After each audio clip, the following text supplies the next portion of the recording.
Ladies and gentlemen, welcome to the Brain Tool Show, broadcasting live and direct all the way from some dumpy old basement somewhere in, I think, old Chicago. However, tonight we have a special guest. No, we don't. Actually, we don't. This is your host here, Rob the Brain, and my co-host here, the Tool Man, Buffalo Tool. Take it away, friend. Right on, and thank you, Rob, and everyone out here on CB Radio Drama Free. Welcome to tonight's edition of the Brain Tool Show here on CB Radio Drama Free, exclusively on the Zello Radio Network. Yes, it has been a whirlwind of activity the past 2 weeks for myself, and especially this past week for Rob and myself. So, it's been like a fart in a whirlwind for the both of us. So, Rob, I'm sure you probably have lots and lots of info stored in that massive brain of yours. So what have you got for us tonight? For starters, you know what? Okay, last night, the St. Louis area, I believe in Missouri, yeah, they've been hit really well with this particular snowstorm, and it's been devastating the city for the most part.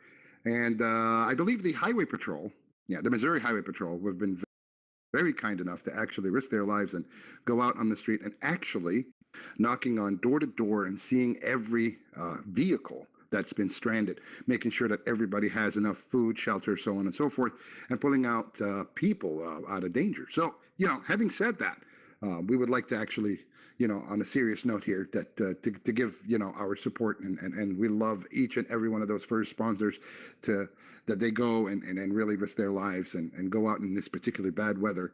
The weather has been very, very terrible, and it's actually, believe it or not, I believe it's also going northwards, northeast, the storm that is, and it should be devastating as time goes by. So, having said that, just keep that in mind, that if you're stranded on the road, make sure before you go out, if you have to go out, that is, and if you don't have to, don't. If you have to go out, make sure you have enough food, enough shelter or something to keep you warm, and water. The basics, the very, very basics are necessary.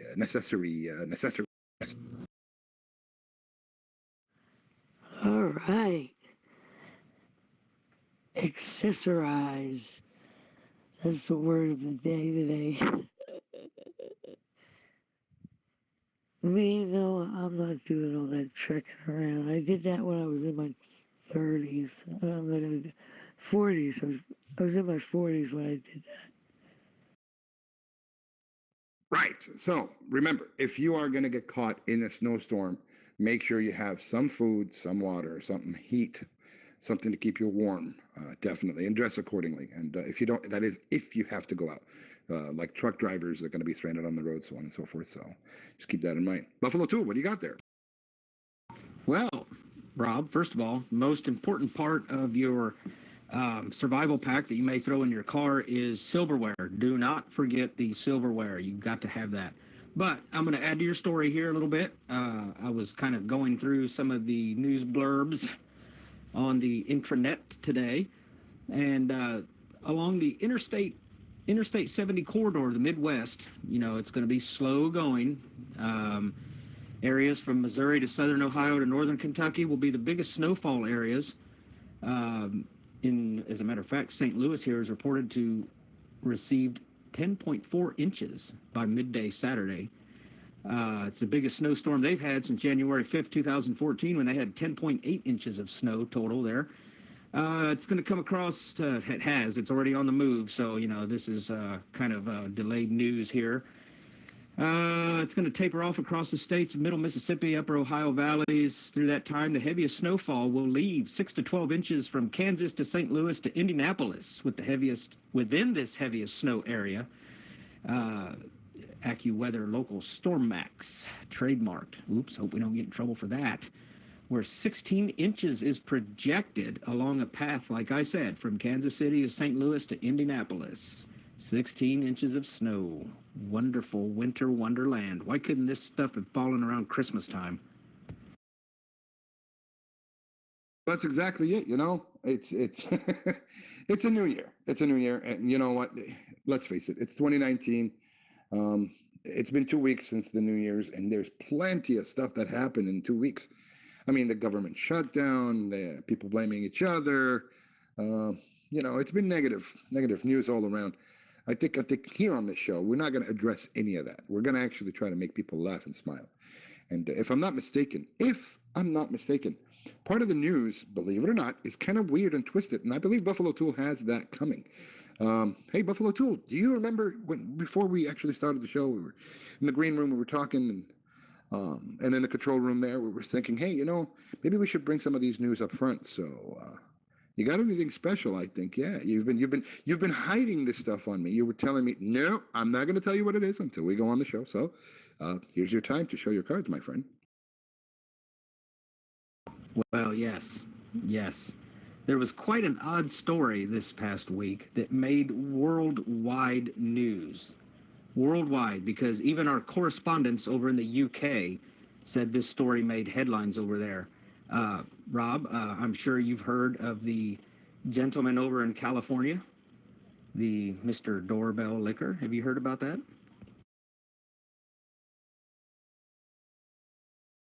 Yes, I have, actually. The Doorbell Liquor. What have happened to him?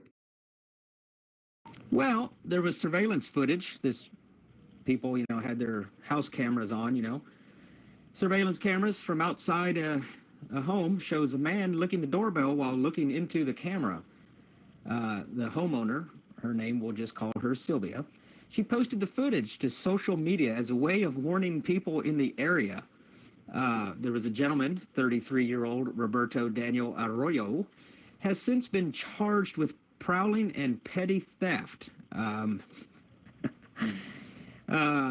homeowner states that the surveillance system will alert her when there is movement by the front door. She said, boy, there's a lot of traffic. 5 in the morning, son doesn't get home till 6. Well, who the heck is that? Who's at my front door? So the footage, the suspect comes up into the frame there multiple times between 2 and 5 a.m. And he reportedly went to a neighbor's house, too. The Salinas Police Department located the man shortly after the video footage was placed online. But because the charges were misdemeanors, he was not arrested. He just got great pleasure out of licking that doorbell.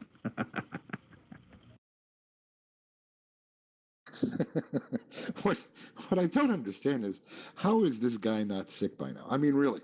I mean, it's an outdoor doorbell, first of all, and it's just so many germs on that thing. It's not even funny. And this idiot wants to go around and actually lick doorbells. He can actually go into court and claim insanity, and probably people will believe him. I mean, who knows that this is actually a fetish? Maybe, I don't know. It's just weird. I mean, yeah, I've heard of crazy fetishes, but is this a fetish? I mean, does this turn him on? Is this what makes him go off? I don't know. It's just too weird. The whole story is weird.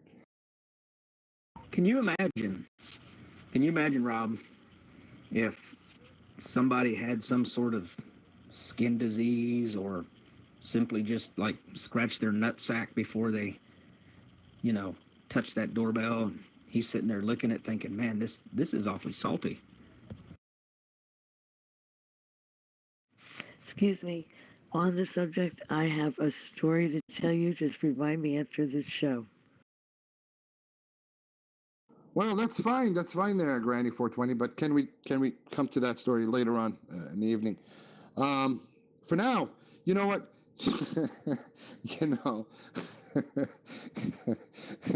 Can you imagine if somebody's actually trying to prank somebody before that, like you said, and they rub their ass on it, and then walked away hoping that the other person that comes in that rings the doorbell would get like some ass juice on their fingers, and this idiot comes in and licks it.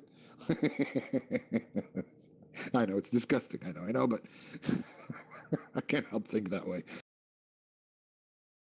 Right.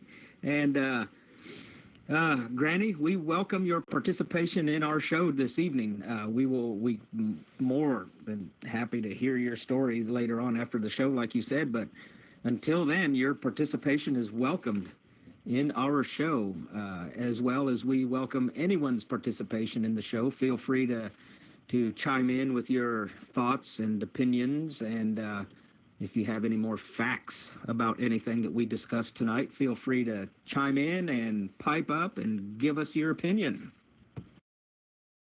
Yes, and please, please, to our participants, we have a message for you. Do not forget your silverware. That's very important. Do not forget your silverware. Silverware is everything, and don't forget it. Don't forget the bacon. That's probably why he was looking the doorbell, because he thought it was bacon.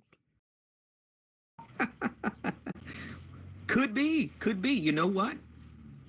You know, Rob, Cougar Mama, when you go into the restroom at a public restroom, they have those air dryers, right? You dry your hand, you push the button, and you put your hands under there, and the warm air comes out. Have you ever looked at those air dryers? It has a little photographic instructional manual that's on top of that air dryer. And it shows the unit, it shows the button. You push the button, and then the picture next to that reenacts the warm air coming out of the dryer, but it looks like slices of bacon coming out into your hand. So he probably thought that was one of those hand dryers. He's supposed to push the button and bacon's supposed to come out of it. Yes. I think you're right. Yes.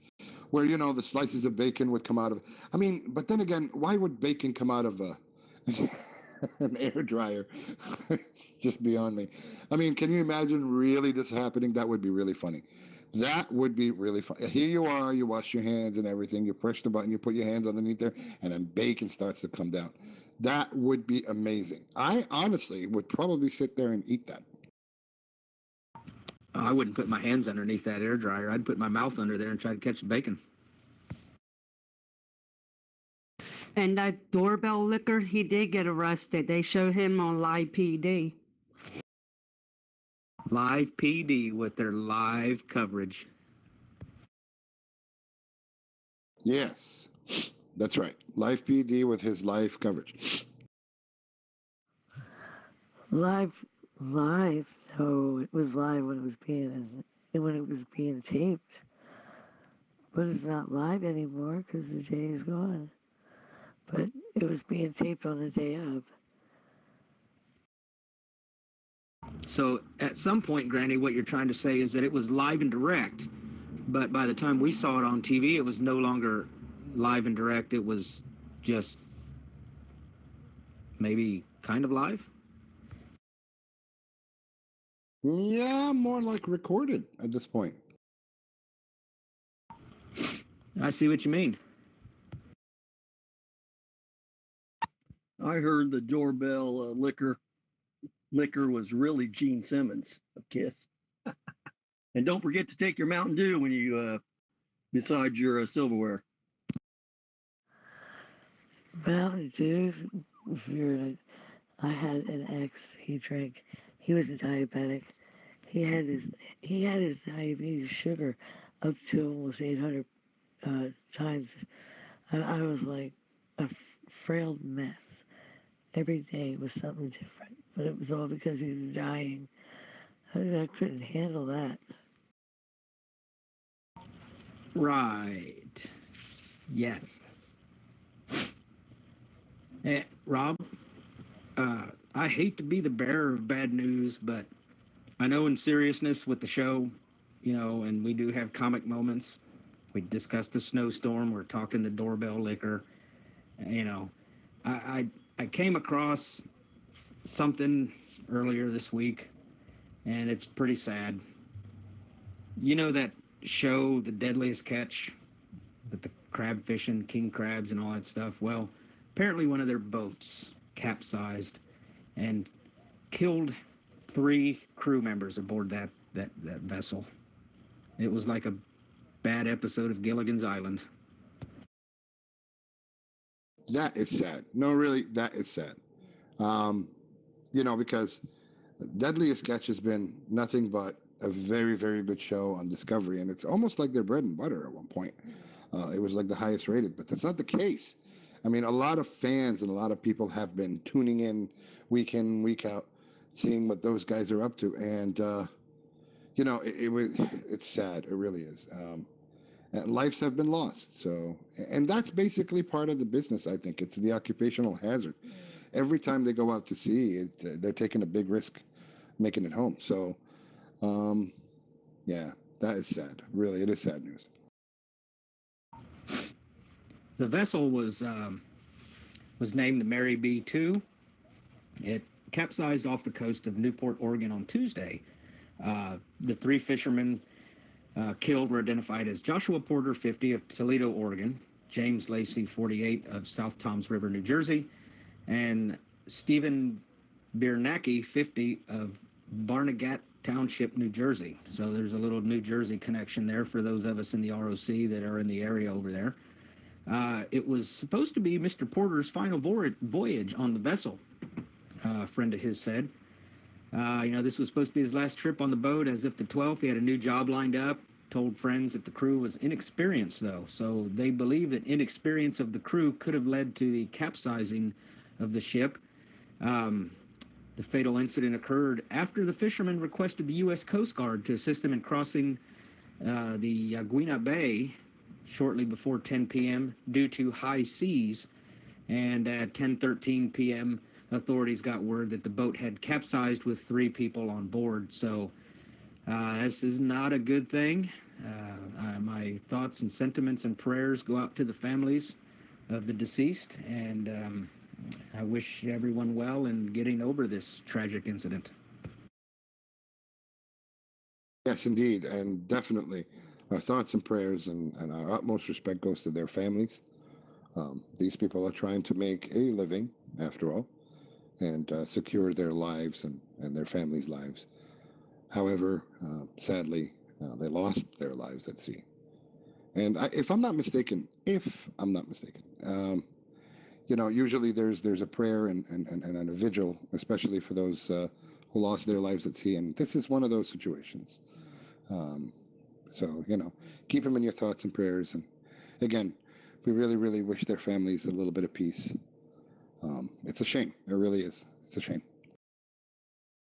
Right, and these guys are out there looking for harvesting, I believe it's king crabs, and not the kind that you use a fine-tooth comb to get rid of or by shaving your pubes off, but king crabs are quite the delicious meal, and I know a lot of us out here enjoy seafood, and there's one individual in particular that enjoys this seafood, but we haven't seen him on the channel for a while. Have you, Rob? Oh, wait a minute. Cue the music.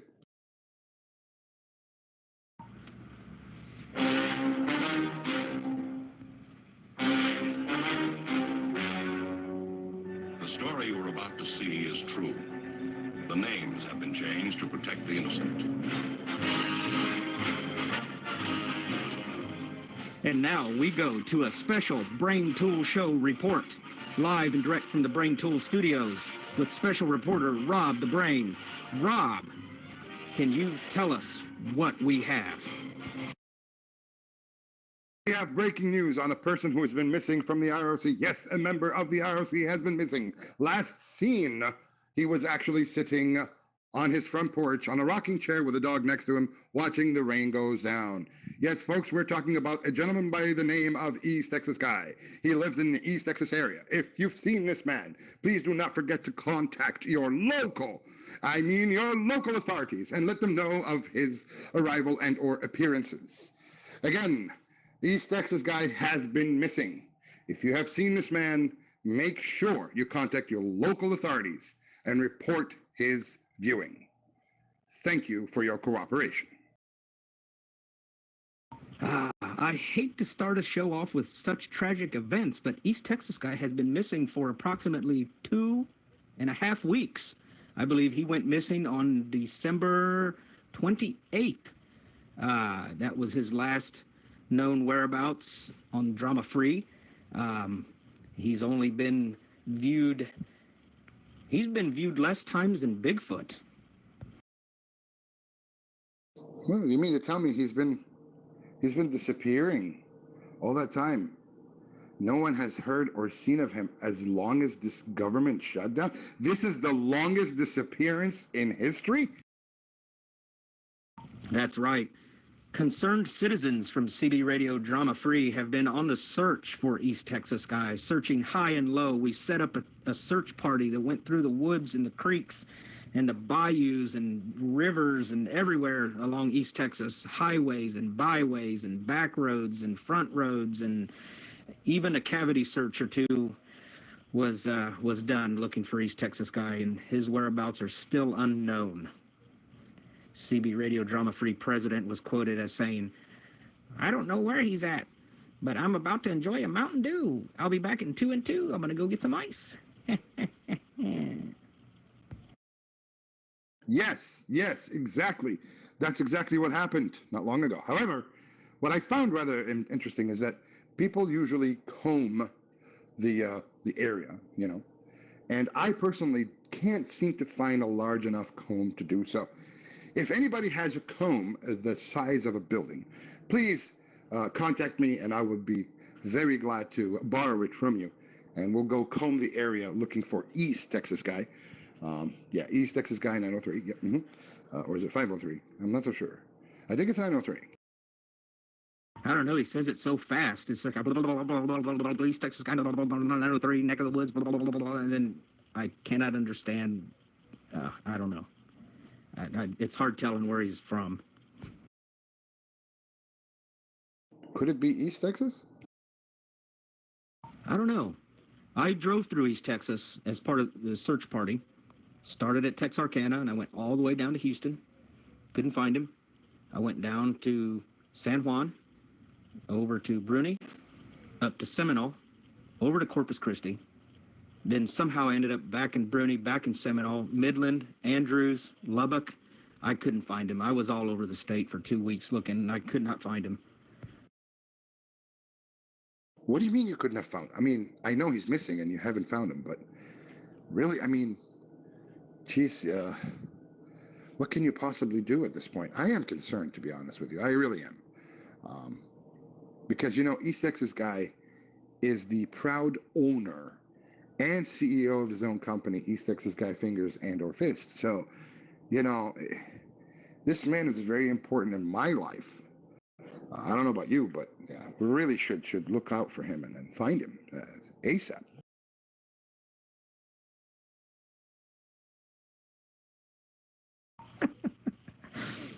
If you will look at the pictures, I believe Rattlesnake, the president of CB Radio Drama Free, the ROC, posted an article where we have yet to properly identify, but there was an East Texas man located, but we're not sure if it was the right one yet. And I believe there was a picture of a comb posted there as well. Rob, you may want to check that comb out. They're combing the desert. That must be some part of east of Texas there somewhere where it's kind of desert area. That's the comb I want. That is the comb I want.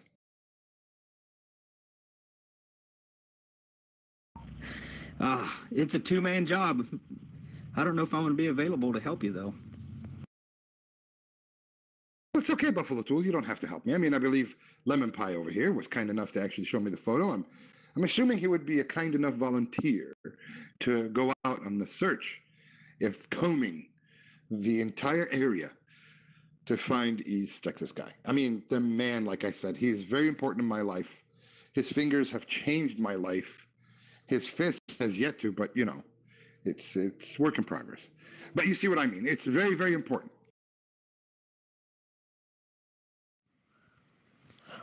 Yep, mine's 17.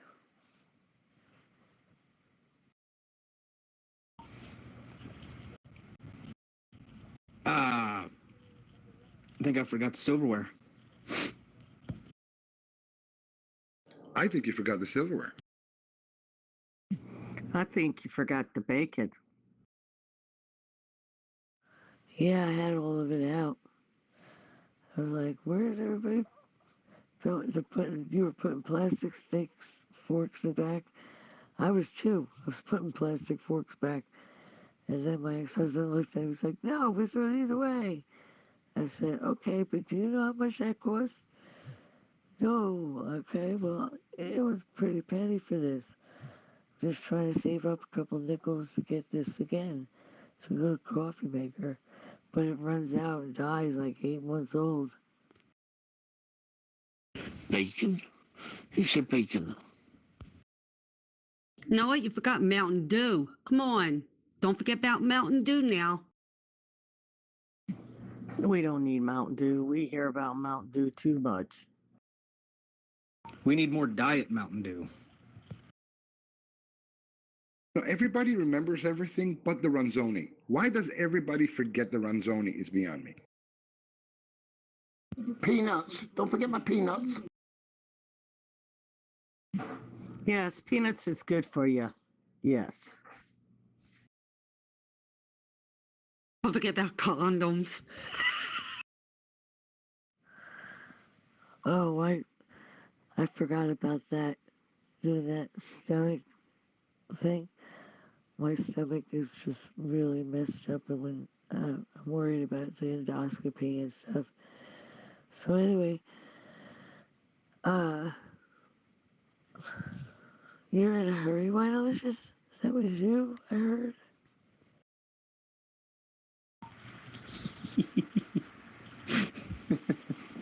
And yes, Tilly, I guess condoms would be a must to have in your survival kit if you get stranded with your significant other. You don't want any blizzard babies coming in 9 months. I suggest a razor so your hair doesn't get too long. Hold on. If you are in nowhere and you only had a survival kit and you had a condom in it, what would a condom would do? Oh yeah, you can use it for collecting water. Stick it over your head and use it like a hat. Stop the rain getting into your hair. I wonder what else you can use it for. Oh yeah, safe sex. You have to have some hair first, John, to keep the rain off your hair. Not only that, John, you keep forgetting about the Ronzoni. Why is everybody forgetting about the Ronzoni? I don't understand. Ronzoni, folks, don't forget it. It's crucial. It's important. It's Ronzoni. I only have to put the Vaseline on my head and the flies will just run off them. They're missing the wrong way. I do put the lights on the wrong way. They just miss it. They just drop off the end of it.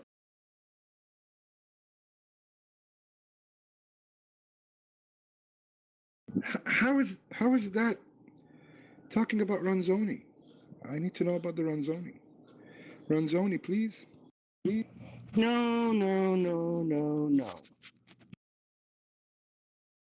Look, you can have your Ronzoni's, or would you want to call it? I'm just going to sit here in 5 minutes and I'm going to have chip butty. I decided to wake myself up and make myself something to eat. Chip butty at 28 minutes past 5 in the morning, United Kingdom. I must be feeling sick. Don't forget my chocolate rocket.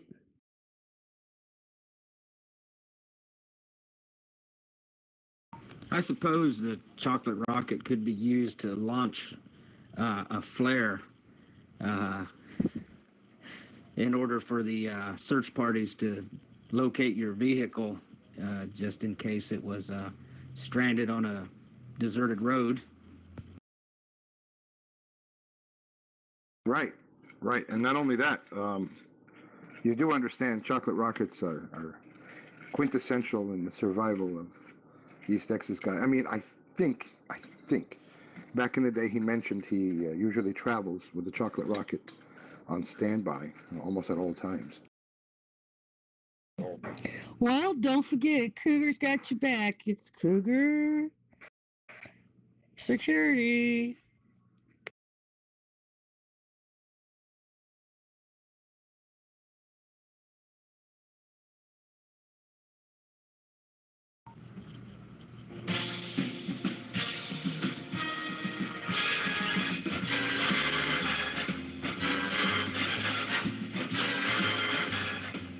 Oh yeah, you know what time it is. It's time for those weird police blotters. Oh man, here on the Brain Tool Show, we like to come up with weird and funny stuff sometimes, and I was going through some stuff in a box, and I found some police blotters that are too good to be true. Kind of like Walmart. Walmart's always good for all kinds of police drama and action, not just over at the donut counter, but throughout the store. So at this Walmart, police receive a report of a newborn infant found in a trash can. Upon further investigation, the officers discovered it was only a burrito.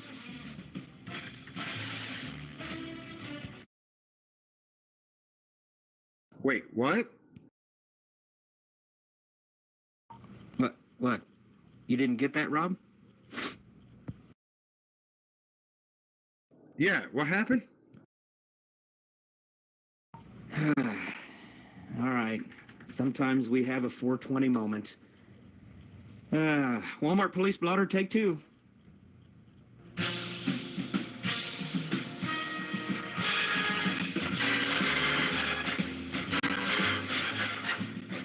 Oh, ladies and gentlemen, it is time for those police blotters.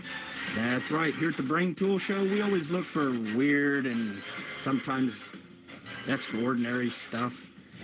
I was going through a box. I found some police blotters, blah, blah, blah, blah, blah, so on and so forth.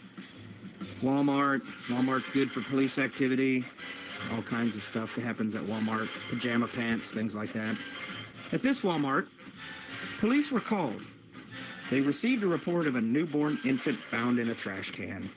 Upon further investigation, the responding officers discovered it was only a burrito. Oh, a burrito. Oh, that's... a burrito, right. I don't know how you can confuse a newborn infant with a burrito, but somebody did.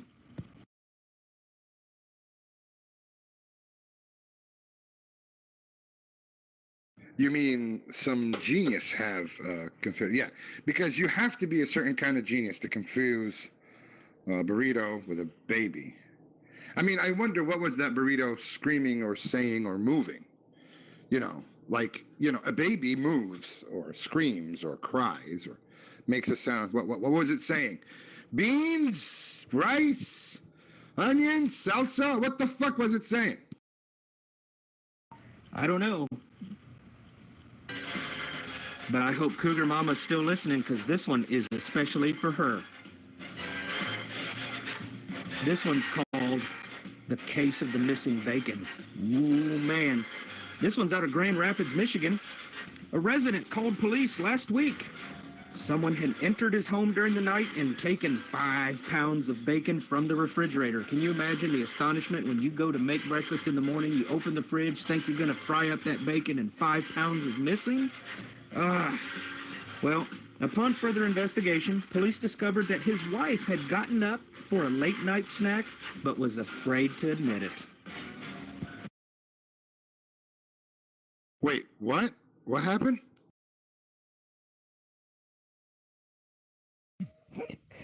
That's messed up. Why would you be scared to tell your husband you ate 5 pounds of bacon or whatever? Damn. Yes, Rob, let me repeat that one again. Grand Rapids, man called police, missing 5 pounds of bacon from the fridge. They investigated. His wife got up for a late night snack, and apparently she ate 5 pounds of bacon and was afraid to admit it.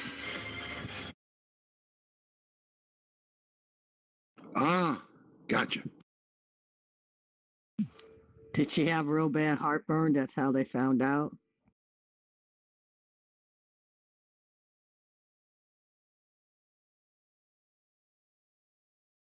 I'm gonna go on a whim. Maybe that's probably what happened. You know, Malox wasn't cutting it anymore. All right. I know we've got some cat lovers out there. I myself have Buffalo Kitty here. Love my cat to death. But a caller reported at 7:14 p.m. that someone was on a porch yelling, "Help!" from a residence over on Bank Street. Officers responded quickly, very quickly. All kinds of cars showed up. Police officers were combing the area. And they learned that the person on the porch was actually calling a cat, and the cat's name was Help. Wait, what? What happened? Someone was yelling help from the front porch of their house. Police were called, thought it was an emergency. They were calling for their cat. The cat's name was Help. Oh, right. And here's another one, another cat story. This one's a little hard to believe, but it's true. A woman said, called police, her son was attacked by a cat. The cat attacked her son. And then the cat would not allow her to take her son to the hospital. Wait, what? What happened? Cat attacked this lady's son. She tried to take her son to the hospital. Cat wouldn't let her take the son to the hospital. Blocked the doorway probably, stood up on its hind legs and said, no, you're not taking him to the hospital. Oh, right. Well, don't forget the utensils. And the bacon. Right. And here's a tragic story on the police blotter. It's funny, but it's tragic because a life was lost. A man called police, and he reported that a squirrel was running in circles on Davis Drive and was not sure if it was sick or had been hit by a car. An officer responded, and as he drove on the street, he ran over the squirrel. Wait, what? What happened? Yes, hard to believe. A man reported a squirrel was odd behavior, running around in circles. Didn't know if it was sick or had been hit by a car. The responding officer then ran over the squirrel. Did he have his nuts? No, but I'm sure the squirrel's family probably had that officer's nuts. Oh, God. I mean, I don't know what else to say. Really, this is a story where really, what happened is not a gag anymore. It's like, it's just too hard to believe. I mean, this guy is trying to come to rescue the damn thing, and then he kills it. Oh, God. Oh, man. I would love to see him in his precinct or, whatever area he works at. And when he goes into the office, I'm pretty sure they gave him a standing ovation when he walked in. Oh, no. Officers and animals just do not mix. But here's another weird one for you, Rob. This gentleman advised police that a family in the area is taking over the minds of local dogs and turning them against their owners. Police were advised by this person that the only way to protect a dog is to install an anti-force field on its head before letting the animal go outside. Wait, what? Huh? How does that make sense? I'm there with you. So in this neighborhood, before you let your dog go outside to do his business, you're supposed to put aluminum foil on its head so that this family up the street cannot take over the mind of your dog and turn it against you. Well, I know my Lily and Princess won't. I just give them some bacon. One more squirrel story, and then we're going to move on to something more in Rob's genre here. Okay. This one comes out of St. Louis. This one's up Computer Chick's alley. West Point Avenue. Caller reported that a belligerent squirrel was preventing him from using his boat dock. You're not going to your boat, sir. The caller said he knew nothing could be done about it, but he wanted officers to know, and I quote, what kind of squirrels are running about in the community?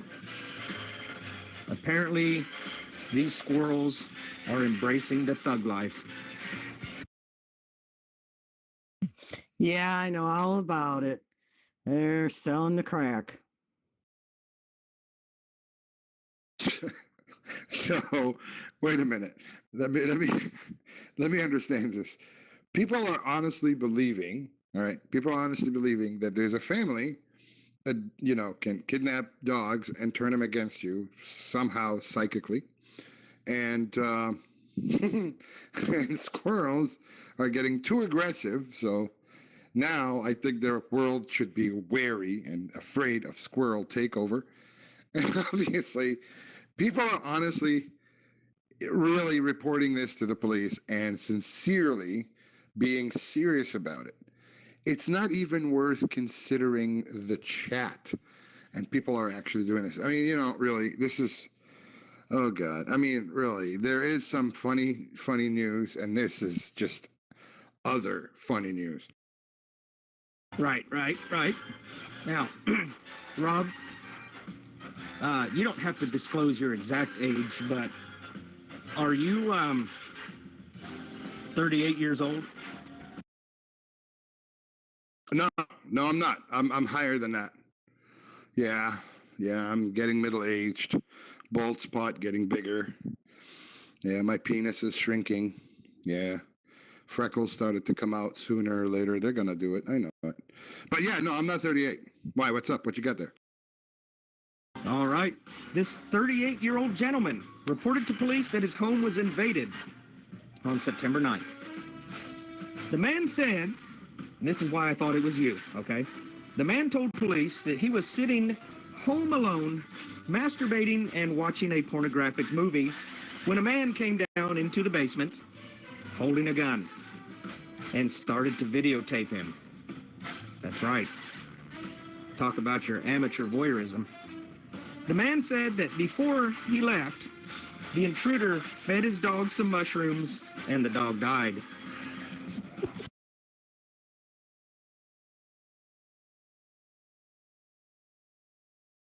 What makes you think it's me again? I mean, you lost me there for a moment. Why do you think it was me? The key component to this whole story, the gentleman was in his basement alone, masturbating and watching a pornographic movie. What pornographic movies? I don't know what you're talking about. I don't know what you. I don't watch porn. What makes you say I'm watching porn? I don't get it. What do you take me for? Oh yeah. What did I hear in the background?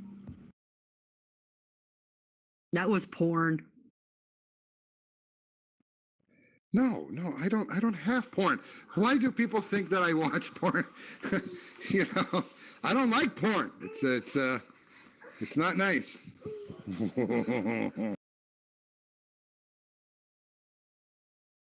Well, apparently it was in the basement.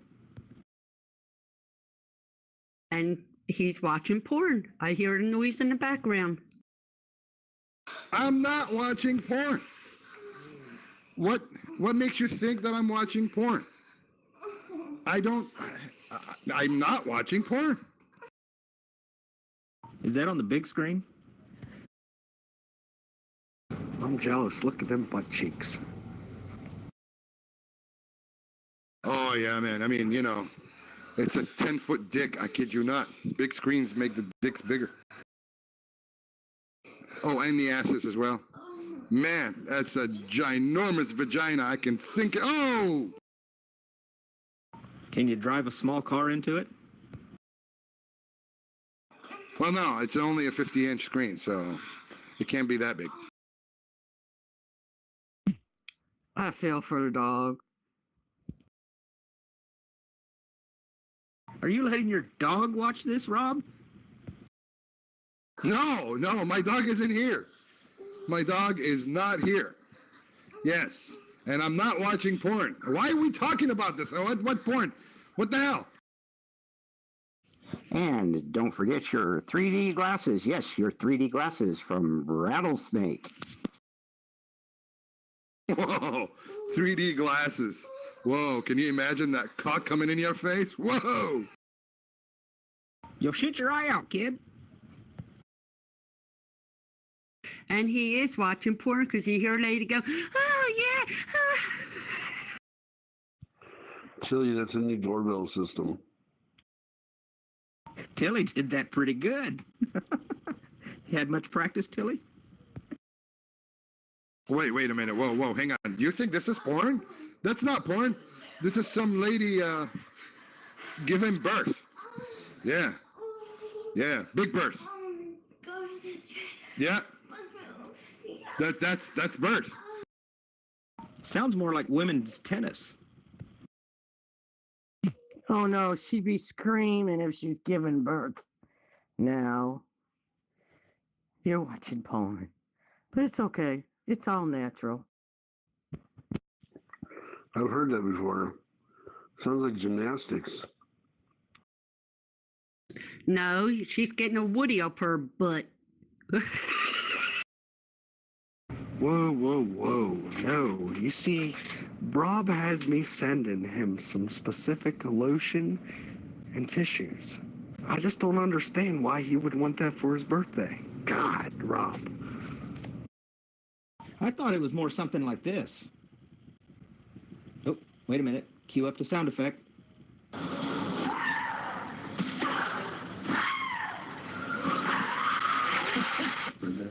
One by Wozniak.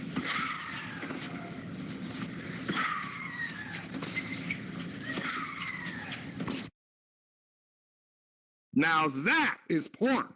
What I was watching was actually some lady giving birth. That woman is screaming in joy and happiness. Mine was screaming in agony and pain, saying, "Get him out of me! Oh my God! Oh, too big! Oh." Yeah, that's sort of like how it is when you're screaming because you want that kid out of you, but you're also screaming when you're making that kid. No, I'm not watching porn. Stop accusing me of porn watching. I don't do such things. Although I'll be honest with you, when the wife is away, that's a different story.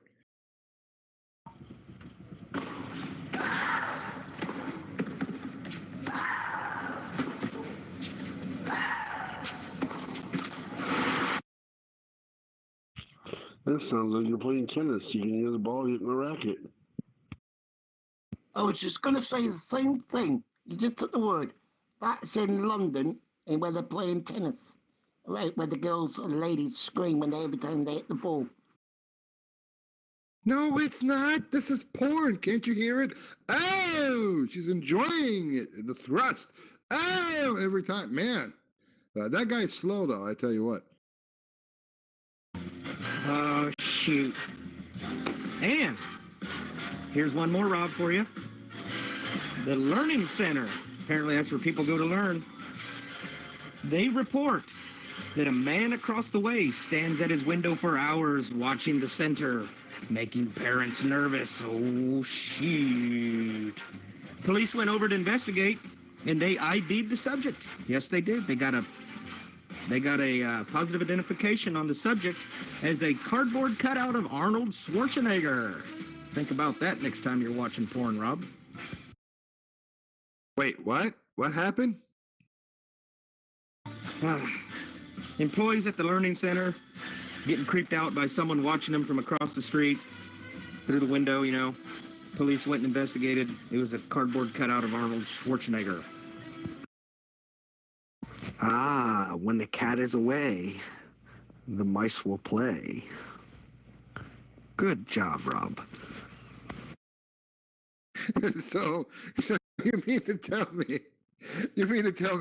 that Arnold Schwarzenegger cutout was staring at the kids all along, and they just realized it was a cutout? Oh God. Geez, what if it was really Arnold all along, and then when he found out that they're onto him, he put a cutout instead of him? He was guarding the kids. Here's another one for you, Rob. I think this one was you, Rob. This one had to be you because you, for a long time, for a year, were the self-proclaimed, well, no, you were voted ass-giving champion. You were former ass-giving champion now. But police received a complaint on Sunday about someone ringing his doorbell and leaving a photocopy of buttocks on his front step. The complainant, his name is Edgar Butts, told police that the incident has happened several times in the past 2 weeks. So, Mr. Butts, someone is ringing his doorbell and leaving pictures of buttocks on his steps there. I think it's you, Rob. Was it your ass? Oh yeah, sure, it was me. Yeah, yeah, and you, Mr. Gorgeous Ass of the Year. Sure, whatever. Yeah, you didn't do that. No, it was not me. It wasn't me either. That's for sure. I don't live anywhere near. I don't live anywhere near that guy. I mean, but it is a good story. I have to admit. It's funny. Why would anyone do that? It's a funny gag, though. I mean, I really want to see the look on that cop's face when he actually showed up to the property and actually looked into the photos and says, what? Who sent this to you again? And the look on his face must have been priceless. Hey, don't you just hate when there's not enough information? You know, you call the police, okay, to make a report, but you just don't have the info to make a proper report, such as 2 students of an unspecified gender told police they were assaulted in some way on their way home from an unspecified school by an unspecified number of assailants, perhaps sustaining unspecified injuries or none at all. Police did not say. So the police did not specify either? What is this? The unspecified news? Maybe none at all. I think it's unspecified everything. My God. You know, I love doing this show, and I really do, because we get the craziest stories across the globe. And you know what? The police have the best stories, really, uncontestedly, because they deal with the general public on every aspect of it, on a broader spectrum than any of us would actually do in their lifetime. So, you know, really, you got to respect the policemen for doing their jobs. I mean, it's one thing to actually protect and serve. It's another to show up to one of those crazy calls about a guy leaving pictures of his ass on somebody's doorstep. That's just too funny.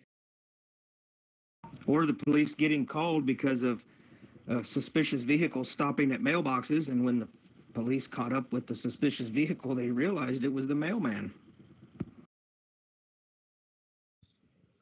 How's everyone doing? Oh, hey there, Medic. It's good to see you. Welcome to the Brain Tool Show. Thanks for just your participation. Blah. Tonight is not my night for some reason. I'm having an off night there, Buffalo Tool. Really, I am. Look, here, watch. Off. That's all I can think at this point. Well, here's something else for you to think about.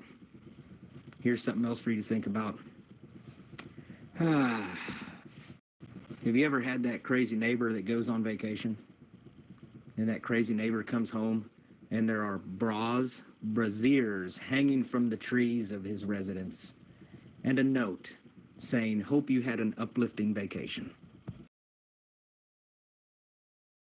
Wait, is that a true story? Please read on. That's all it says. A resident reported a number of bras hanging from the trees in the 8900 block of North Lake Drive at 6:50 a.m. back on August 24th. And there was a sign reading, "Hope you had an uplifting vacation." I would not like to come home to bras hanging from my tree. No. I wonder where the bras came from. And I think Computer Chick probably had something to do with it. She was probably getting rid of her bras and decided to just hang them on the trees at her neighbor's house and leave them a note. You know what? You just gave me a theory here that went into my head at this moment, And the theory goes like this: he probably went on a vacation, yes, and he probably cheated on his wife or girlfriend or his significant other. And his significant other figured, hey, what's a better way to mock this guy and actually tell him that he's flat on his face? Well, let's go get some braziers and hang it on his tree and leave the sign on his door. I mean, that's the only logical explanation as to why he would have a tree full of braziers. I don't know. Let's ask our audience. Audience, why do you think someone would hang a whole lot of bras from somebody's tree?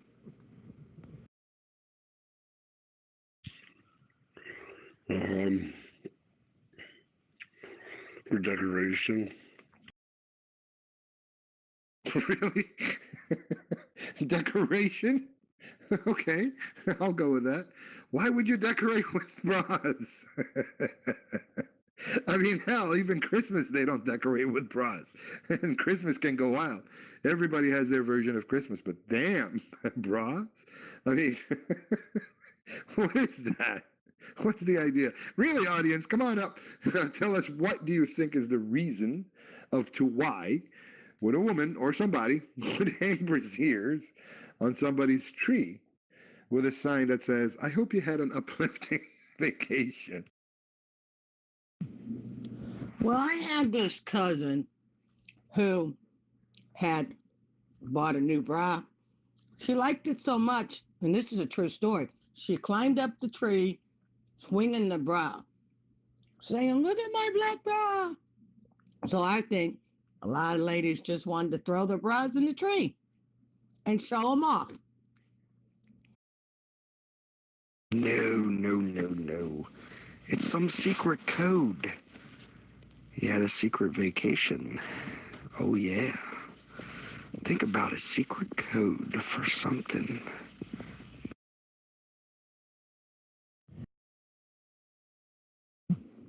You know, Marvin, you might be right. Maybe all them bras I lost, they're in somebody's tree. I got it. I got it, folks. What better to have a bra in a tree for the birds to have their babies in their little nipple cups? It's soft, it's gentle, and hey, it's extra padding for the babies so they don't fall and hurt themselves, So it'd be a nesting, they can nest in each boob. Yeah, that actually brings up another question. Bras, of course, they have different sizes, anywhere from a tiny hand to a major handful. Now, I'm a guy, I wouldn't know the sizes, but I'm guessing a C cup would be the biggest, even though they go up to D, if I'm not mistaken. Now, that would be more appropriate to actually make a bird's nest out of.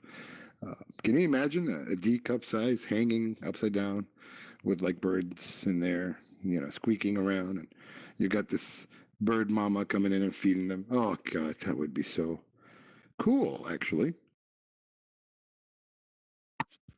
Well, I got two things. They were using it as a slingshot, and it got loose and it flew up in the tree. And the other, they couldn't afford a real Christmas tree. Ornaments. That's true. They could have been decorating their tree for Christmas a little early, but it's doable. And they couldn't get the right ornaments, or couldn't, so they decided to be a little bit different and hang bras from the tree. Very good. And Adam also had a nice scientific reason why. Well, ornaments. Yeah, another theory of mine is that they've become nudist, these neighbors, and they decided, I don't need all these bras anymore. What the hell? Let me come out to the world and tell them that I will no longer need those bras. So, nudist. Nudist is the answer. Well, if they have a bra on the tree, then what the hell do you put on a pussy willow? That's a good question. But Rob, don't you see some sort of secret cult things going on with the secret bras hanging in the tree? Something is going on. it could be a signal to the rest of the women out there for some sort of women's lib movement like they had back in the, was it 60s, 70s, where they, women's rights, taking off my bra, blah, blah, blah. It could have been a signal. That could be the secret meeting place for that. Yeah, sure. That makes sense. You know, let's drive down and where's the location? Don't worry. Just drive down that street. The minute you see that tree with all these bras, that's where we're convening. Let the tatas free underneath the bra tree. Yeah, that there is the bra tree. What the hell's underneath it with all the underwear on it? Oh, sir, that's a pussy willow. You know, I robbed a brain in Buffalo Tool.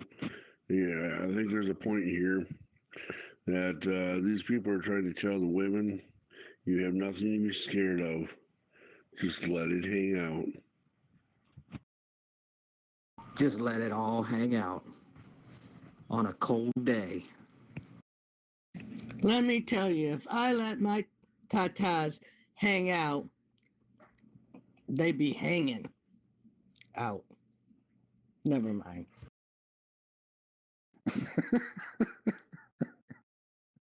Oh my God. I mean, what do you mean by hanging out? Like they'll be like on the floor, you'll be dragging them? I'm sorry. You started this. I actually had a good thought. This could be a noble thing too. You know, it could be for a noble cause. They were hanging all these bras, you know, in support of breast cancer. That's another way of doing it, right? Wait a minute. Cougar Mama, enlighten us, please.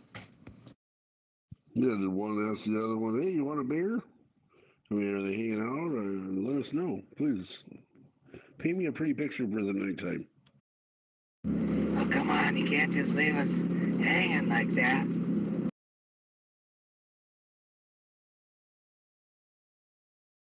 Yes, I can. That's what I do.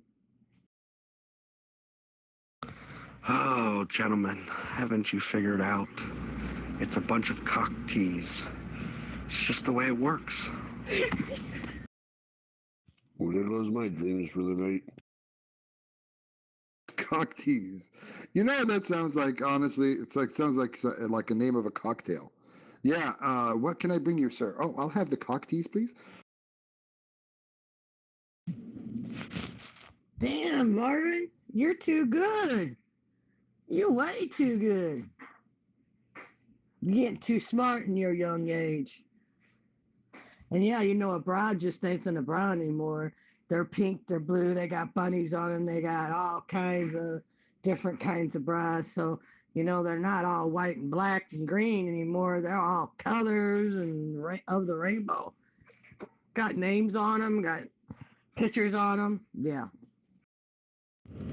Cock tease, I thought that sounded like a exotic t-shirt or something.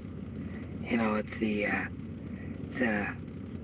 300-count Egyptian weave cotton tee with a picture of a cockatoo on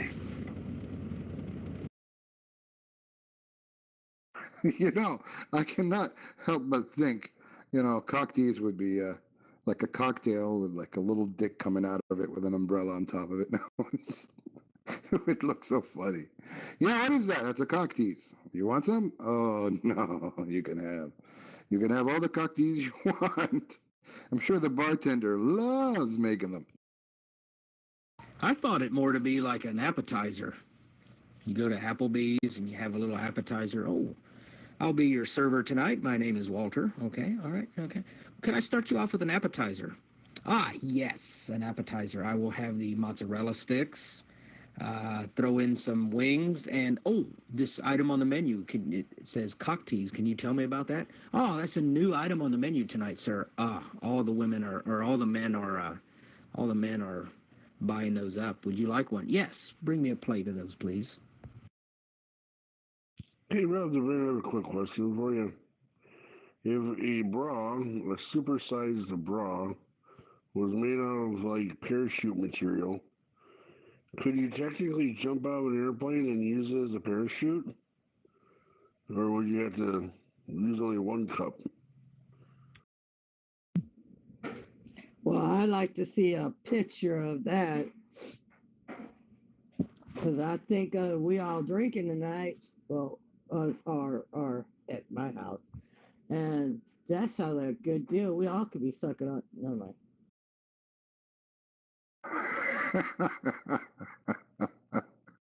A parachute made out of a bra. That wouldn't be a bad idea. I think the idea has already been done. I think Tom and Jerry did something of that nature, if I'm not mistaken, back in the day. And and what are you drinking there, Cougar Mama? Because as of late, you've been very talkative and very risque, and I like it. I'm just wondering, you've been saying something about you're all having something and forget about what you all want to suck on what? What again? What? Is there a shortage of dicks in your house or something? I'm sorry, I just had to ask. Whoopee! Look at my donkey dick windshield wipers. I'll take a dozen. I was thinking more like the helicopter. I think it's a different generation. We always TP'd toilet paper trees, and now the new generation, it's bras. And panties and hose, pantyhose. Yeah, if you're not putting them over your head. I think anything that goes in the bathroom is considered a toiletry, isn't it? Well, pantyhose are only, they should only go on your head if you're going to rob a bank. I don't know why, but it would be fun to actually. I'm going to do that. I'm going to walk around with a pantyhose over my head and have a fake gun and ask people to give me their money or else I will shoot. Yeah, I'm wearing legs, goddammit. Can't you tell?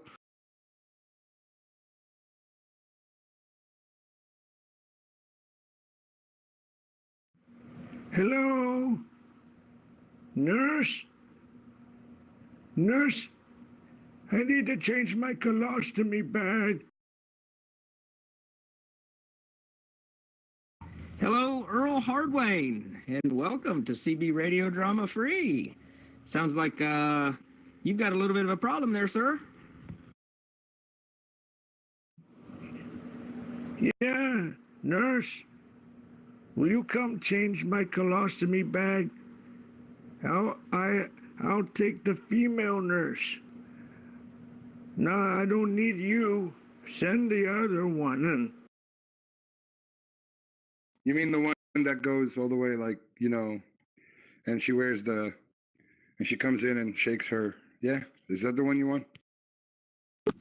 Oh, but there's a fee for the male. Yeah, there'll definitely be a fee for that. It'll be a female. Don't worry. I dress like a woman. Oh, there's a lot of nurses on my call button tonight.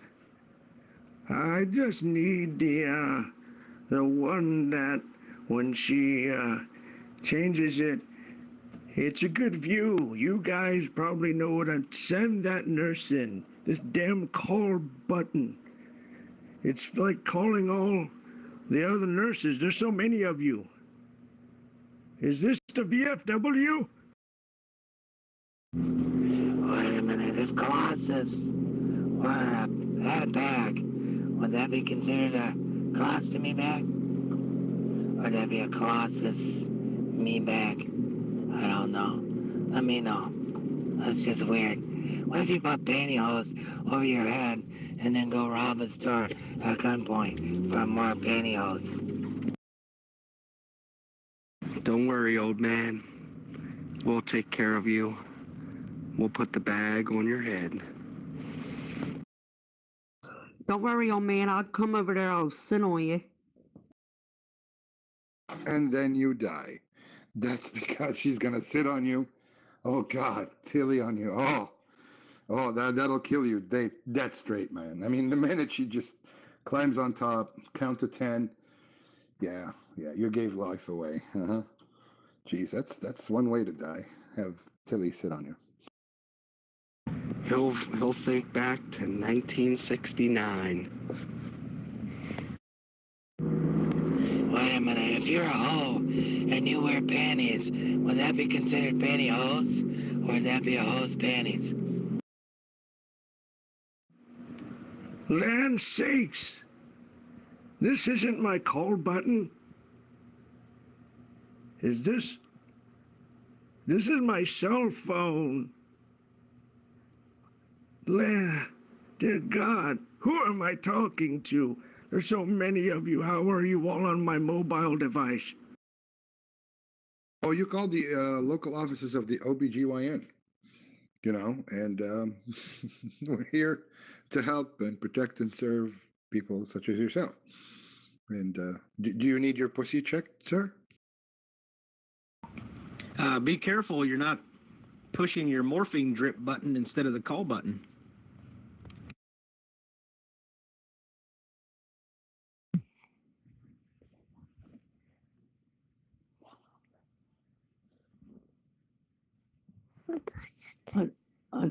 Push it. Turn it off. Yeah, maybe if you lick the button, you'll get better results. Well, that lovely old man is, he really needs help. And here on the Brain Tool Show, we'd like to give services and help the others, and especially the elderly who have a problem with their colostomy bags. And I was wondering if there will be any other volunteers than Tilly, because Tilly wants to kill the guy. Let's just make sure he doesn't die through the process. So any takers?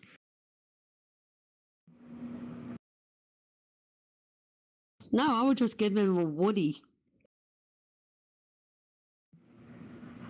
I'll take that Tilly gal. She sounds like something fierce. Back in my day, they used to not just sit on your face, They do a lap too. That was way back in the 1900s, mind you. In your case, old man, it's the 1800s.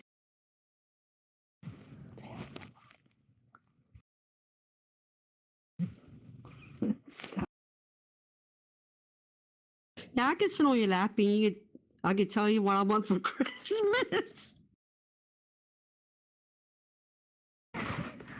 Naughty elf. Tilly has turned into a naughty elf. I'm starting to like this. Whoa. Down, puppy, down. Tilly, Nurse Tilly, just make your way down to my room. Bring the Werthers. We'll have a good old time. I've got Matlock on VHS, the whole collection, and that'll get you fired up, huh? They have a bunch of condoms too, because I don't want to get knocked up. He's in room 69. Well, Tilly, I don't think you have to get worried about him knocking you up, because that old man probably just shoots powder like an old muzzleloader during the Civil War. Shit, I know some good old guys that's 60 years old plus and just having their baby. So, yeah, you better buy you a lot of condoms, Tilly. Buy a lot, because, he might need more than one. One over the head, one in his hand, so on and so forth.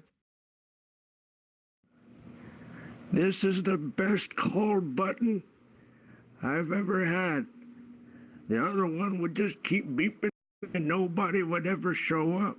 You bring those Werthers, and don't forget, tell Thelma Lou and Juanita that they can come too. I ain't seen this much action in a long time.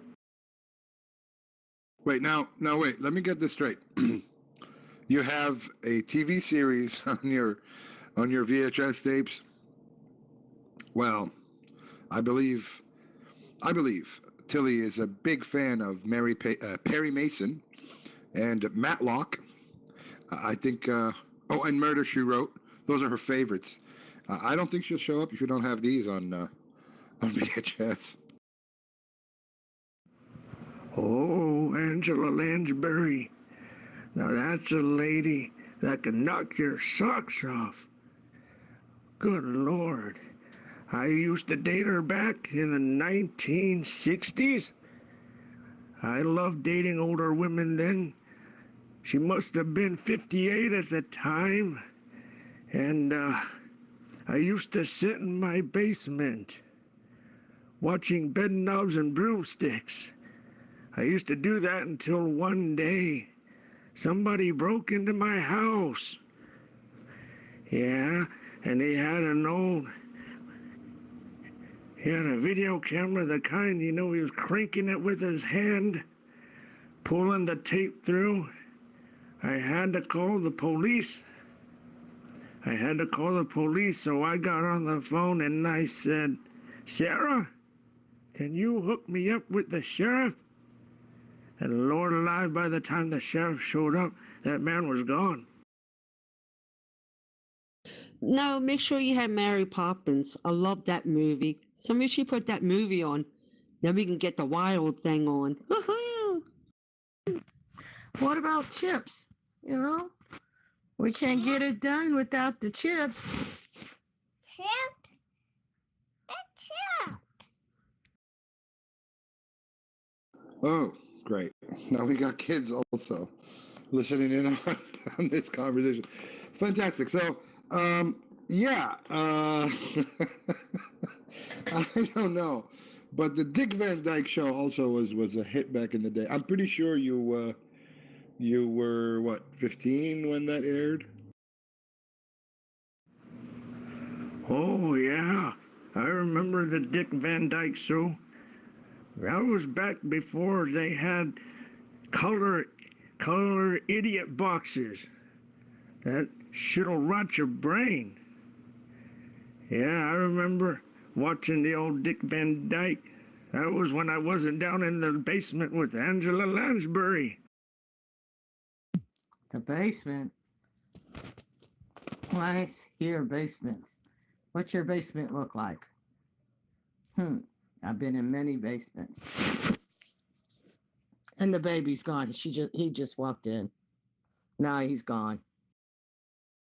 Cougar's mama's talking about chips.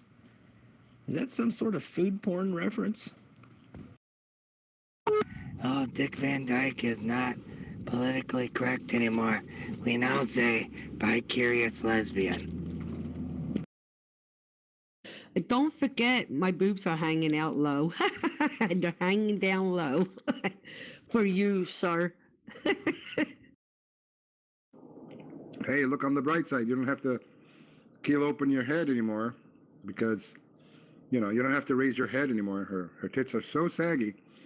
She just hangs them in there and flop right on your face. Very easy to suck on. That's what I was going to say. It's easier to suck on. Like two udders. Yeah, like an udder. Yeah. That's what I need right now. It's kind of hard to sit up anymore. So the less muscles I have to move, the better. And as long as she doesn't as long as she doesn't mind, the smell of mothballs, we're good.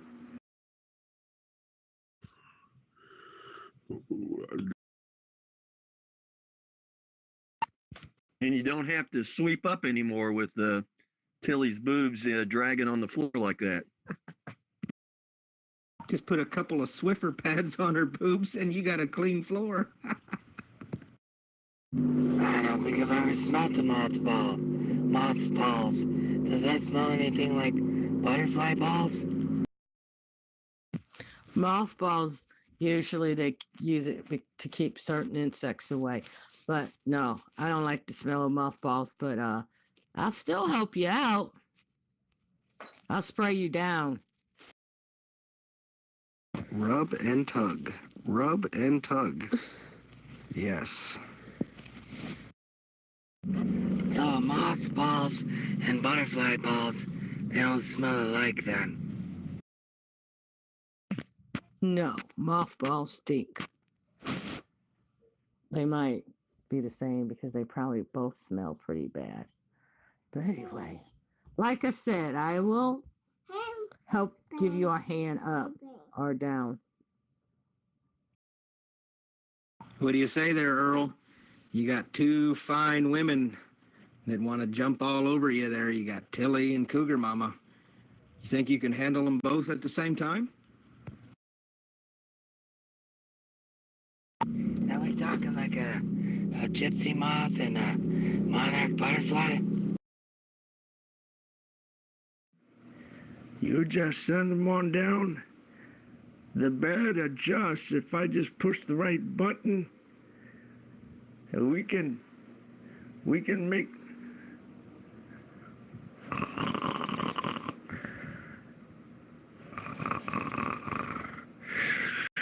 yeah, what the hell, where am I? Here, Mr. Earl. Here, we got told that you need your injection of Viagra. We just shot you up with 5,000 milligrams. Well, the two people that actually sleep on the channel. You have Earl, welcome to the show, and Adam, who actually slept on the show as well. You know, you couldn't ask for any better than this.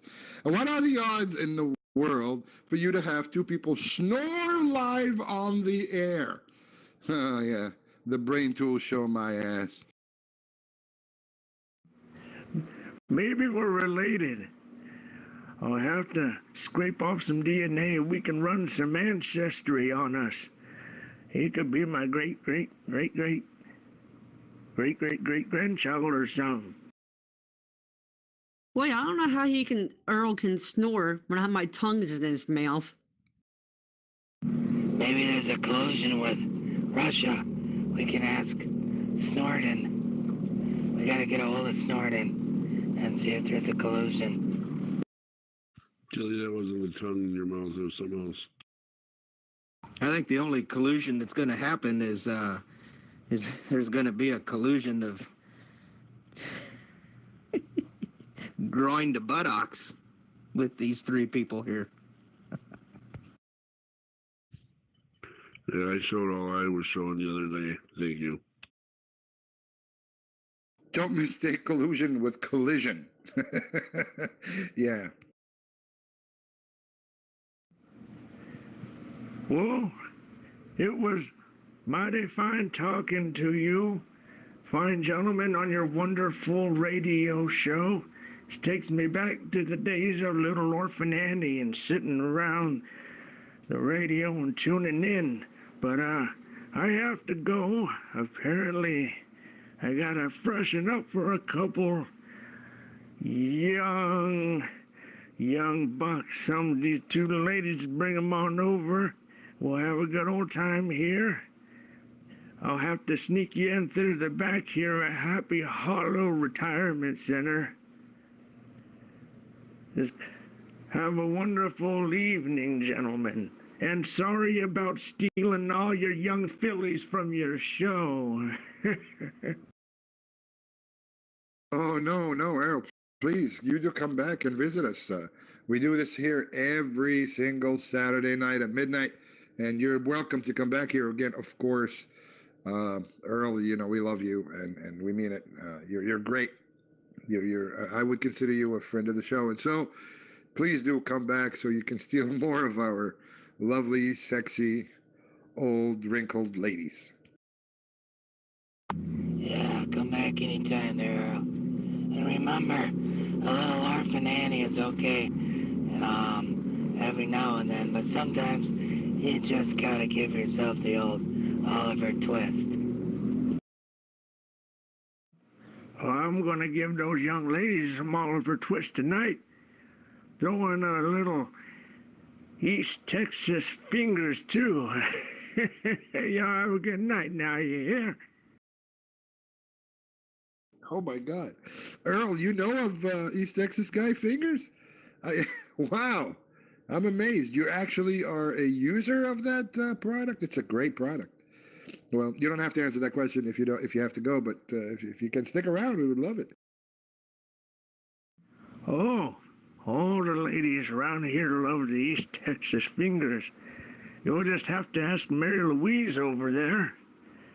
I don't know if I can wheel myself over to her.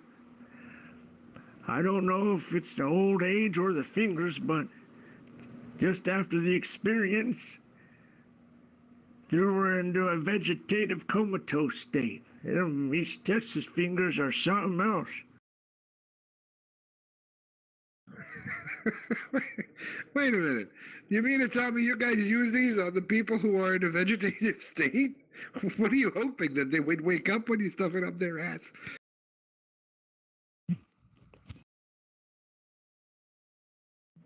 That's right. We get them in by the box load on the Amazons, get on the interwebs. I have to have somebody else do that for me because I never put my credit card information on the interwebs. But they come in and we take them over there to the ladies and then watch them come alive. Good morning, y'all. This is Snake Doctor all the way from the UK. Well, hello there, Harry Phone, and welcome to the CB Radio Drama Free. You are live and direct on the show that we call The Brain Tool Show. I am your host, Rob the Brain, and my co-host, Buffalo Tool. And so, we're actually discussing here this lovely old man right here, Earl. He's a little bit of a perv. Well, not the perv, you know. He's an old man who wants to get a little bit of fun, and I for one can't believe how much stamina he has. He just wants a little action. Who don't? Better watch out, Cougar Mama. I don't want you to give old Earl a heart attack now. I keep a glycerin pill at my side, Cougar Mama. Just remember where that's at. Nitroglycerin. Under. Right. Okay. Oh man. So Earl, let me ask you this now. Are you do you consume Viagra by any chance? Have you ever needed Viagra as of this point in this time of your age? Well, you better have it on the side. Just in case you do, I'll pop that in your mouth ass. I don't know if she meant she was going to pop a Viagra in my mouth or my nitro pill. Now, I haven't needed the Viagra. I've been fortunate enough. I think it comes from smoking 2 packs a day, drinking a lot of hard liquor every night. And those nurses around here, there ain't no need for Viagra with those nurses you got around here at Happy Hollow. Well, you can glister in, but you always gotta glister out too. So okay. Now let me understand this. You do use Viagra if you need it, though. I'm assuming. I mean, can your heart take Viagra? Because if you have a heart condition, you can't have Viagra. You understand that, right? Oh, I haven't needed it. Haven't needed it. Nope. See, the thing is, I rarely use the other parts of my body, so all the blood flow just going to one spot, and that's all I need it there for. It's about the only muscle that works anymore. That's all that matters. Hey, there you go, Earl. You're getting Cougar Mama all worked up.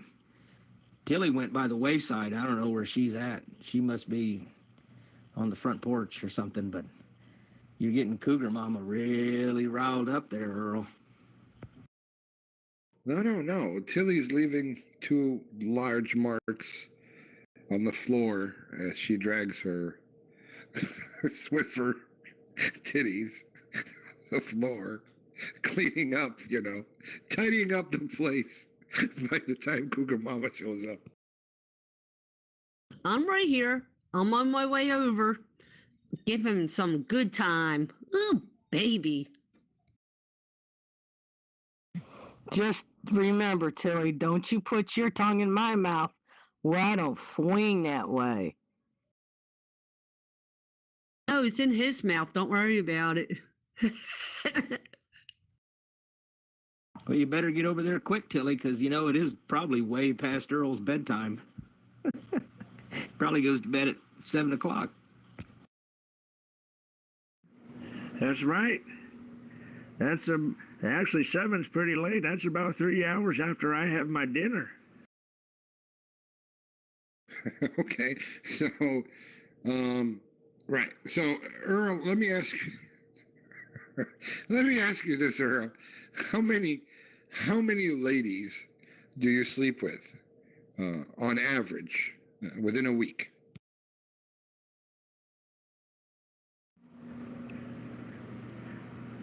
Only the ones that are awake. Or the ones that aren't in a coma.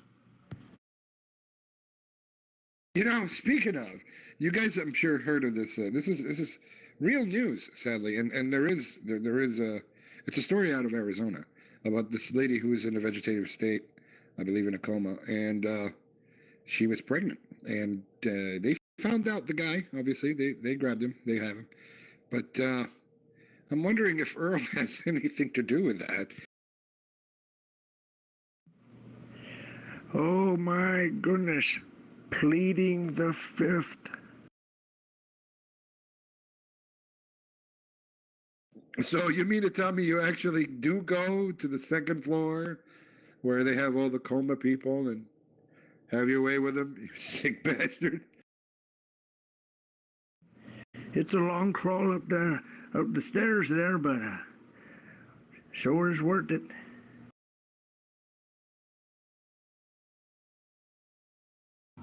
This is absolutely brilliant. I'm so glad I found your channel. We're so happy that you found us. If you want to ask Earl any questions, please, by all means, sir, go right ahead, and Earl will answer all the questions that you have about old age and sex. I mean, as you can tell, Earl is a very sexually active man. How old are you there, Earl? Oh, I thought we were talking about texting. And is that true what they say, to keep your sex life fresh, use a little Febreze? Oh, I stopped counting years back. I could possibly, I don't know, somewhere around 90 or so, but I just stopped counting. Same as I did all the women back in the day. Numbers just got too high to count. And yeah, it takes a lot of Febreze to get that smell of mothballs off of you. Yeah, Earl, you know how you can tell how old you are. You know how, like a tree, a stump, you count the rings around the tree. All you got to do is count the rings around your Mr. Wiggly. Yeah, that's one way to tell, you know. So Earl, you're 90 plus, which is a good number to be. I mean, you're almost a century old. A better question here is that, you know, do you still really, honestly, at that age, you're very sexually active, obviously. I mean, what turns you on? What is your fantasy? What is the one thing that you've always wanted to do before you hit the bucket? What is it, like two girls and one guy? I mean, do you want to do? I don't know. Are you into like a fetish of some sort? Are you into like a foot fetish? What turns you on? And please don't say ankles. No, huggy hoppers.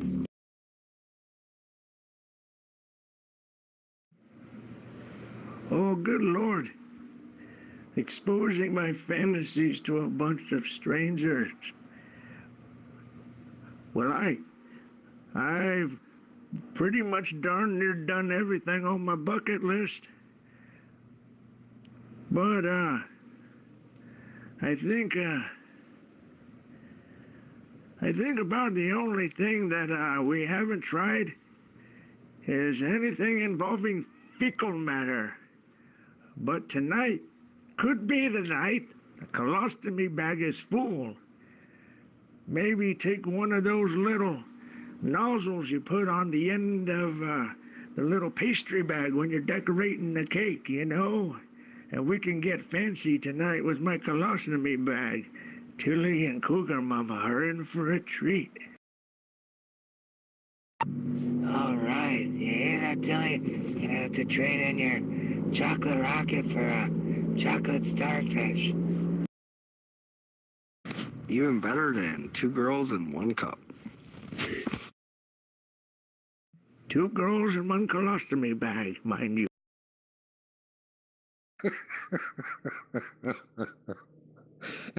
Okay, Earl. Now let me ask you this: do you watch porn? Are you a fan of porn? Oh yeah, I still have quite the collection. If you had some old reel-to-reel player, I could show you some pretty tasty women showing some calves. And I know I was told not to talk about ankles, but oh my God, those swimsuits back then. Good Lord. Now, you see, Rob, I just had a thought. I bet that Earl, back in his day, could have possibly been a porn star during the silent movie era. You know, back then before there was sound on these movies. But Earl was the only porn star during the silent movie era that you could still hear the women screaming through those silent films. That's how good he was. So you're saying he was a porn star during the Charlie Chaplin era, you know, and you know, with a piano playing in the background, right? You know, that kind of thing. Like a minstrel actor? Yeah, never mind. Exactly, Fornicate. That's right. He's absolutely right. Back then, you used to have to go to a little theater and have a little piano player over off to the side who'd be playing the music. And then, when he started banging the piano, well, same thing happened on the screen. And, you know, all that changed in the days of started putting sound on all the movies. Hell, in fact, they invented the wah-wah pedal for one of my films. Oh man, I think Tilly might have tripped on one of those. Yeah, so in fact she was going to Wawa. She was getting something else, but I think she tripped on the pedal.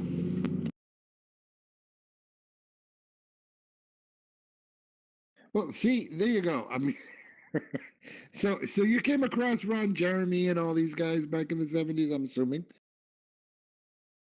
Oh, that's right. He and I worked together on a film. And back then it used to be all just boom chica. Then soon enough, next thing you know, he and I made a film together. They brought in the wah, and after that, history was made. It was boom chicka wow wow.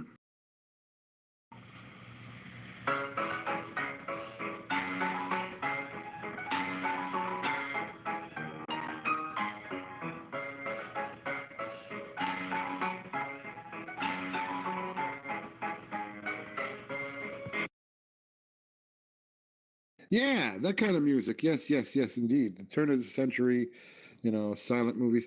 You know, what I don't understand is that back then, I mean, porn was obviously was going at 100 miles an hour because, you know, back in the day they would crank it by hand, and then when they replayed it from a reel to reel, it felt a little faster. You know, so like he looked faster having sex. Maybe he was moving at a 10 mile an hour, and then when they was played back, he was going at 100. The women there probably were like, "Oh, wow, look at that jackhammer." back then they had that old-timey boxing, where you pull your pants up so they're just under your armpits, and then you run your arms straight up and down, and you do the old-timey boxing. But did they have old-timey boxing the clown? I'm just curious if Earl's done many glory hole scenes. Oh, yeah, that takes me back to the day. Glory hole scenes were really hard to film. Hell, just glory holes in general were really hard. You had to go outside through 3 feet of snow just to get to the nearest glory hole in the outhouse back there, and hope and sit around waiting for somebody to come 3 miles uphill the other way to slide it in the side. See, there, little do you know, there's a moon cut out on the front. But on the side, there was a full moon. Right there. Bloop. Damn, if someone's coming 3 miles uphill the other way, you better swim for your life. I'll tell ya. That sounds like a mess. Well, I'm getting my raincoat on so I don't get no fecal matter on me, but we will have fun. Literal shits and giggles. I am on my way, Earl. On my way over. Tilly's gonna get some of that chocolate starfish. So Earl, but during heavy thrusting scenes, what kind of music was playing in the background? I mean, most pianists, I'm assuming they played like fast music, obviously. It has to be enticingly fast, very fast. Was it something along the lines of this, maybe? I don't know. You tell me. Does that take you back memories? Here, listen to this.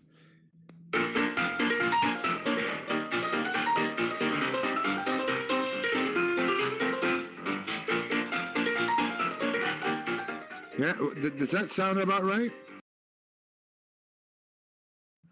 Oh, Lordy, that takes me back. It's getting my blood flowing. Yeah, that was right before my vaudeville days. Pretty soon after that, people were so entertained I had to take the show on the road. So who do you think gave better mustache rides back then? Would you say it was Buster Keaton or Charlie Chaplin? Or Groucho Marx? Hello, nurse.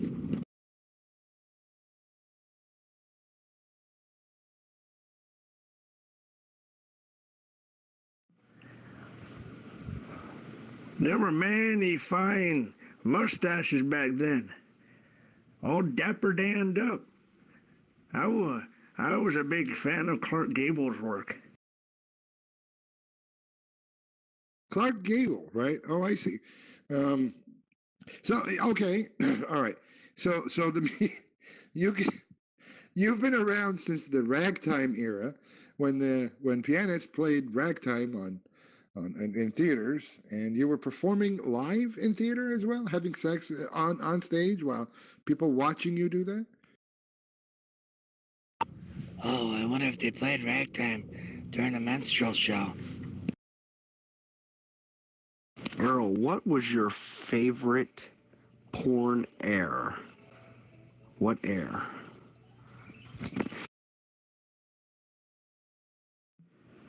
I'll have to tell you, although I enjoyed my vaudeville days, pretty soon everything started going to television, and I remember best those freewheeling days. Things got pretty trippy in the 60s. The Summer of Love was actually named after me.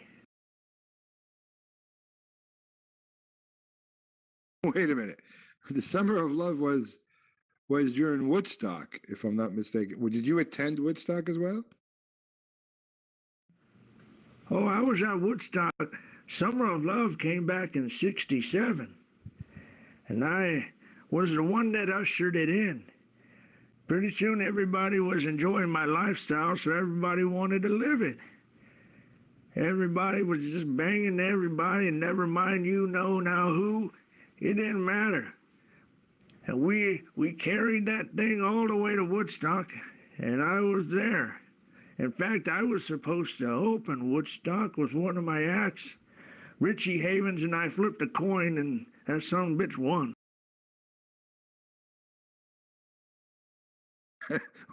Okay, what if he didn't win? What would have happened? I think Richie Havens was dead before Woodstock.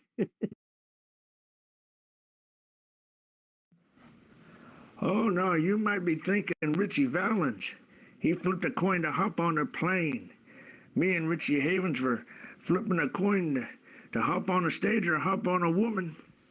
Now, had I opened that Woodstock, things would have been very, very, very different. In fact, that's why all those love-making hippies were there.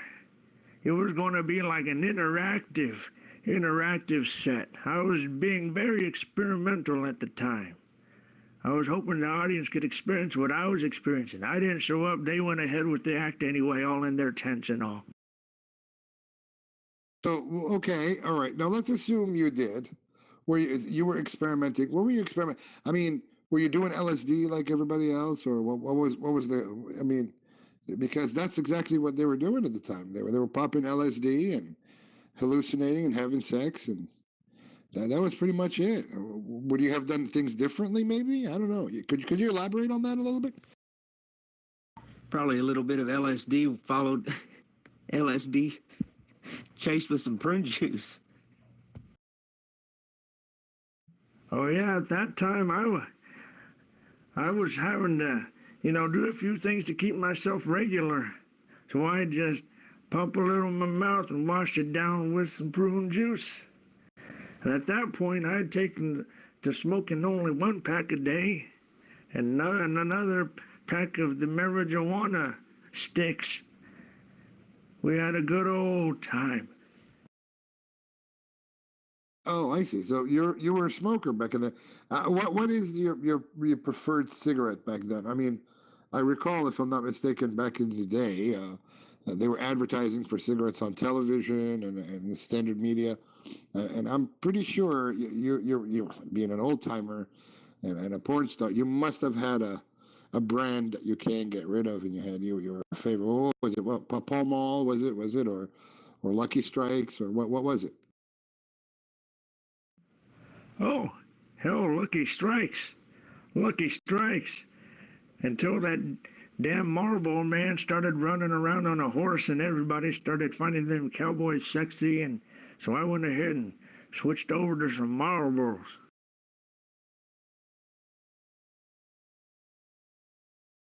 Really? Okay. So the Marlboro man was cutting in on your business. Is that what you're saying? He stole my bit. He stole my bit. He came in riding on it. See, that came from one of my films. It came from an old Wild West.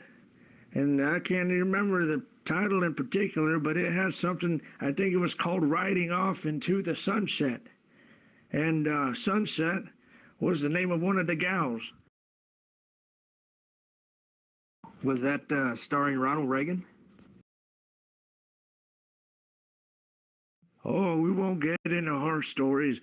Ronald Reagan maybe signed some papers of confidentiality. Apparently he had politics on the mind, even way back when. Wow, that far back. Wow. I mean, so you rubbed elbows with some celebrities and famous people along the way, I'm sure. Who was your very favorite best friend from all these celebrities that you had friendship with? I mean, the one that you can confide in, or, go-to guy. So even back then, there were papers and documents from higher sources. Even back in those days, if he signed some paperwork for confidentiality by Ronald Reagan. Oh, yeah, there were all kinds of... Oh, you see, here's the thing. See, my life, they took my life story, stole it, turned it into a movie, took out took out all the sex. They took out all the sex and just kept everything else. Then they called it Forrest Gump. I go watch this movie, I'm like, hey, that's me on the screen, but they left out my passion. Oh, really? Well, that's rather unique. So you're saying that Forrest Gump is a parody of your real life story? I mean, I find that rather fascinating. So you came across Nixon, I'm sure, and JFK and all these people?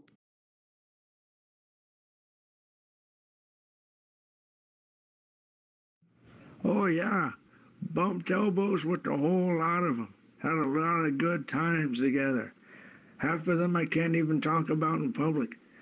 But yeah, then they took my life and just put it into some kid, who had trouble running. I was like, that's not me, but everything else, those are all my friends on that screen. So whatever happened to Jenny?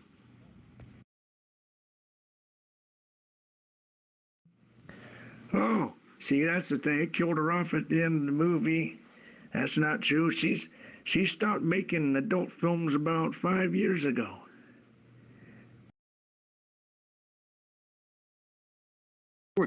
Wait. Jenny is about 90-some years old who still makes porn? I mean, really? Oh, yeah. Her career took off after she threw the guitar in the act. And then after that, she continued on for another, I don't know, roughly 50 years. Her and I never worked together after all that business in the 80s, though. So enlighten us on what happened in the 80s?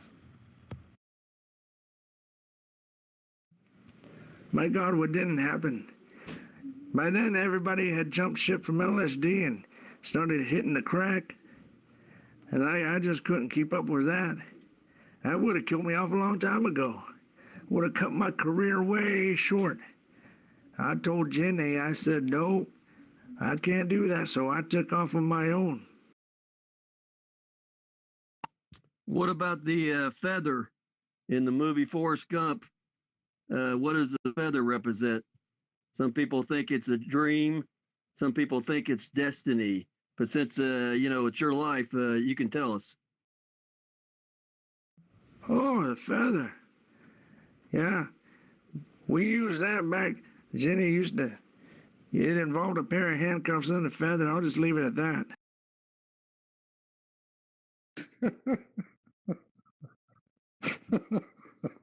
All right. I always thought the feather was Forrest Gump, the representation of it, because he swayed in the wind. Wherever the wind took that feather, it landed somewhere, and so that's what I thought the feather meant. But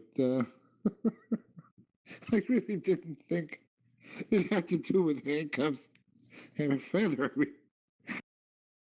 I always thought it was because a bird was just about to shit on him.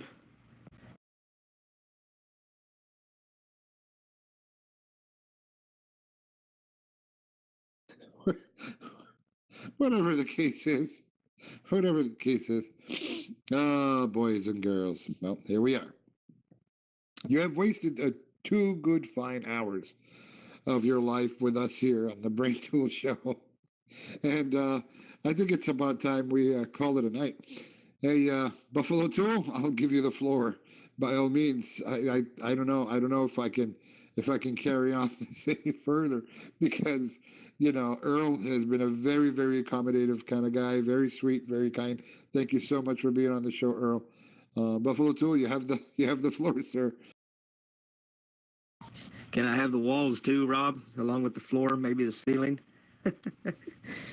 Oh my goodness. Yes, you have wasted a couple of hours with us tonight, this morning, wherever you may be.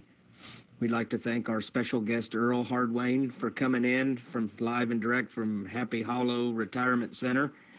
Be sure to take your sleeping pills there. Well, no, don't take your sleeping pills, Earl, because you got Tilly and Cougar Mama coming over there for a little playtime. I'd like to thank Rattlesnake, LBT, OG Criminal, the higher ups in the ROC, our production team, Rob for hosting us here, or hosting me in the studios, the Dumpy Studios in some basement. I'd like to thank all of our participants tonight. Thank you for chiming in with your comedy, your humor, your one-liners, adding more to the show. I'd like to thank Twitch, YouTube, our Twitch guys out there for hosting us. I didn't catch any names. I didn't write anything down, but if you're listening, thank you for hosting us. Thank you to the ROC, CB Radio Drama Free, and exclusively the Zello Radio Network. Rob, did I miss anybody? No, sir, you did not. However, we would like to actually remind every viewer and every person right here that, yes, you can be a part of the show. But before we start this here, I want to end this with some music in the background. To reminisce, our friend here, we would like to thank our very good friend and really, really a good friend of the show, Lemon Pie. Thank you so much for being here again. He works in the background all the time. Our executive producer, Computer Chick, of course, and, the rest of the crew here is really, really loving and caring, and we would like to thank you again for listening in. If you want to be a participant, you want to be a part of the show, yes, you can. All you have to do is download Zello and go into a channel search, type in CB Radio Drama Free, and you can always come to our channel. Well, you'll get to meet the crew, you'll get to meet everybody else here, and believe me, we are very welcoming people, and we like your company. So, if you want to be a part of the show, once again, download Zello app, and that's Zello, not to be mistaken with the other Zillow. And once you do that, CB Radio Drama Free is the channel you want to find, and then you can come here. Now, you can also listen to us directly on Twitch and or on YouTube directly. Once again, we loved having you around. Thank you very much for listening in. Thank you very tuning in. Otherwise, all we can do is say good night.